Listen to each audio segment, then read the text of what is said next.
Hey YouTube, this is Random379 and I'll be starting a new series of videos for Shogun 2 Total War. I'll be uploading some battle replays from my multiplayer Avatar Conquest campaign, and I'll be ending the Tokugawa campaign just because it wasn't going so well at all and I had actually lost my army completely in a video that I recorded, but that video was failing to upload.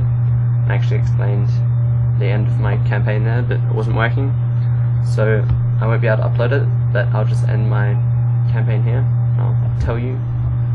And yeah, so I'll be starting a new series where I'll have battle replays. You see I don't have many right now because I just started recording them. And here we go. Yeah, so this is a battle I played relatively recently, and it's on Numazawa. It's you can see the map here. It has a huge lake in the middle, splitting the map in two.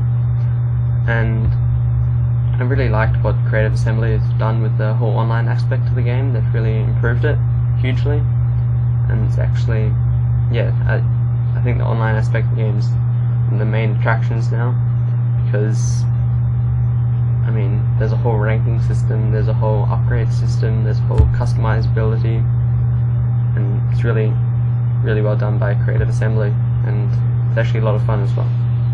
So if you haven't actually played many online games yet, I definitely recommend it. And this video will just show you some tactics and some standard army composition and things like that.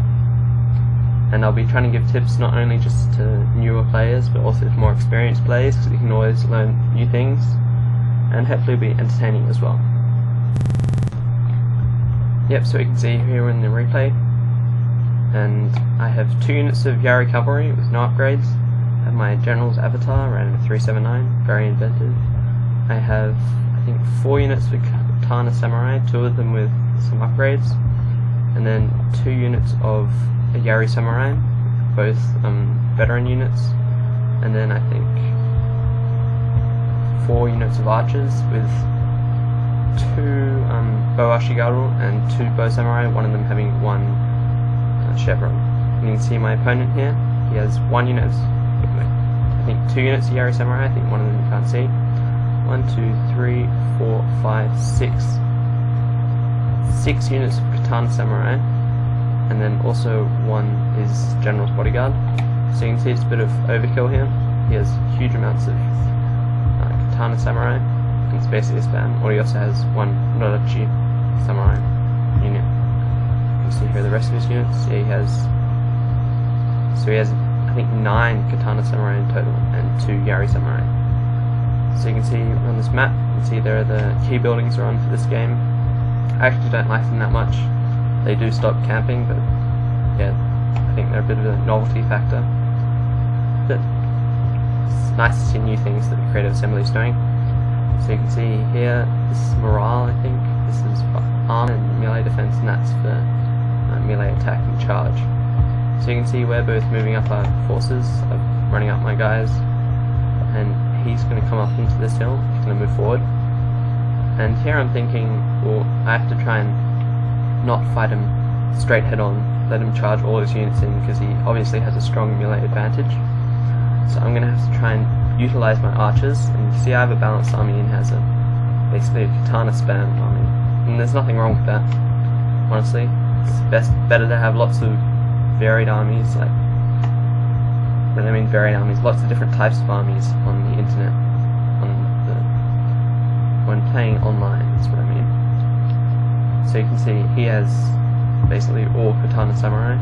So I'm going to stay on this little hill here, and I didn't want him to get this building, so I moved up quite close to it. And I also brought my Yari Cavalry on the side to try and flank him, which is why he has his Yari Samurai here.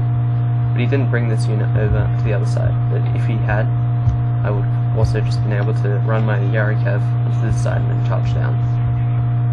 And my Avatar's Bodyguard, see him here, sorry for the low frame rate, he's upgraded for all melee attacks and things, and I'm trying to get the no penalty against spears thing. You see I'm moving up my spear units so they can stop the enemy getting this building, and my archers have started firing. I also took them out of loose formation, because there were no other archers to oppose them, and I wanted to, so they took up their space. So they're on this hill here, and the enemy starts moving up. And I moved them a little bit forward, just like start firing. Didn't really need to do that. Little mistake on my part. But I'll start firing soon. And so basically my main tactic was to try and hold them on this little hill here. You can see my archers doing a ridiculous amount of damage. Not really. Not doing much damage at all. Yeah, so bow Ashigaru don't actually do very much damage to samurai at all. But you can see put flame on, and that actually did a lot of damage. You can see all the red on the grounds there, floor, on the battlefield there, and you can see he was trying to go for my cavalry, but I managed to intercept it with my katana samurai, and then getting shot by my archers. I've just left my cavalry here to wait for a better moment to use them. You see he's charging at the front, my katana samurai against his. Some of mine have upgrades, which is good, but he has a lot more. So you can see Yari samurai here, they broke, which is great because now these cavalry here, closest speed unit to go against them is this unit who's trying to capture the morale, which does come into effect eventually. But, so you can see I'm getting a flank here, which is great, so I'm going to be able to charge in or something. You can see the enemy concerned, attacking in the flank. Steady now. They were shaken before, so you can see he's trying to outflank me now, which is the advantage of having a huge army. But I'm trying to make sure that he doesn't get to do that. He doesn't get to go into attacking any of my units. I was about to hammer an anvil attack on his infantry, and I realized his general was unprotected here. He was coming to charge in, and I figured he had melee upgrades. But I figured 2 units Yari cavalry is good enough to hold off that. So you should never try and charge your general in, unless it's really strong, and definitely not against 2 Yari cavalry units. So you can see his units are quite upset now. Upset, not exactly a battlefield term, but they were upset. You can see these units here, they aren't actually doing very much. So you can see he wasn't doing much. And this guy, I forgot to mention, was I think a rank 6 player, so about the same as me. You can see my unit routed here because the overwhelming numbers with katana samurai. Then yeah, I think I put these guys on skirmish, then I rallied, and my general's rally ability, one of the retainers makes it so that when you rally, the enemy also gets reduced morale, which is I think actually a great ability.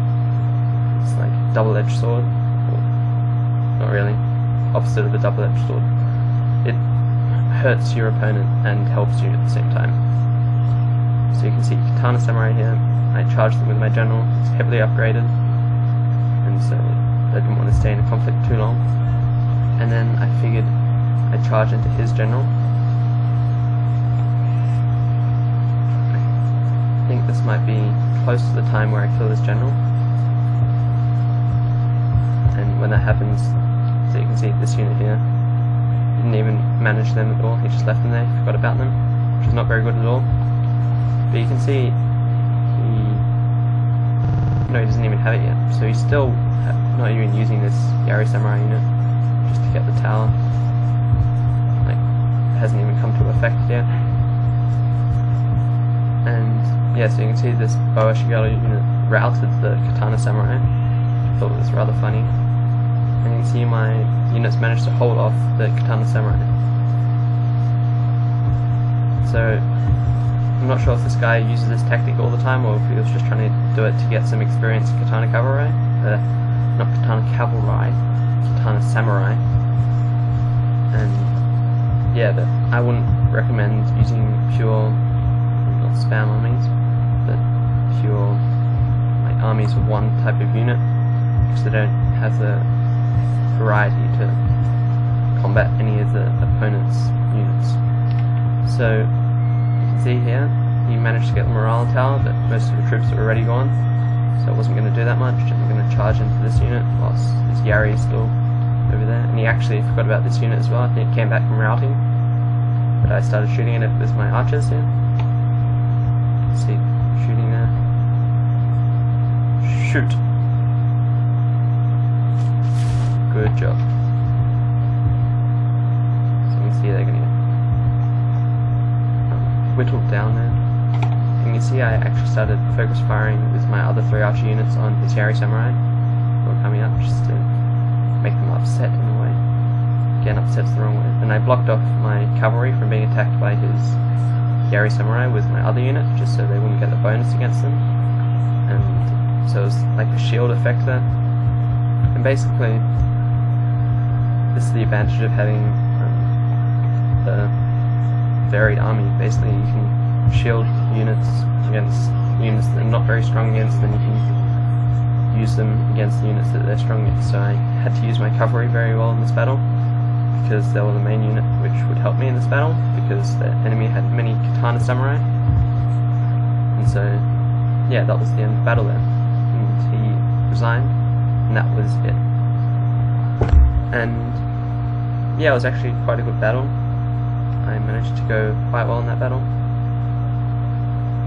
And yeah, so that was my first uploaded video to YouTube for my battles, and I hope you enjoyed it, hope you learned something, and thanks for watching.